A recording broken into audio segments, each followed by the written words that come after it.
पंतप्रधान नरेंद्र मोदी यांनी झाग्रेबमध्ये क्रोएशियाचे राष्ट्रपती झोरन मिलानोविच यांची देखील भेट घेतली।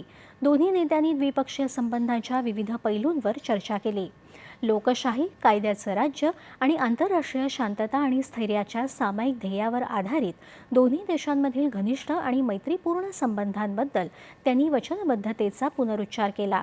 संरक्षण, स्टार्टअप, क्रीडा आणि नवोन्मेष यासारख्या नवीन क्षेत्रांमध्ये द्विपक्षीय सहकार्याच्या विविधतेबद्दल त्यांनी समाधान व्यक्त केलं। दोन्ही देशांना जोडणाऱ्या अनेक शतकांपासून जवळच्या सांस्कृतिक संबंधांवरही नेत्यांनी चर्चा केली। त्यांनी परस्पर हिताच्या प्रादेशिक आणि जागतिक मुद्द्यांवर देखील चर्चा केली। अलीकडच्या काळात भारत EU धोरणात्मक भागीदारी अधिक दृढ झाली आहे आणि यामुळे भारत क्रोएशिया संबंध अधिक दृढ होतील असं ते म्हणाले। क्रोएशियामध्ये पोहोचताच झाग्रेबमध्ये पंतप्रधान नरेंद्र मोदी यांचं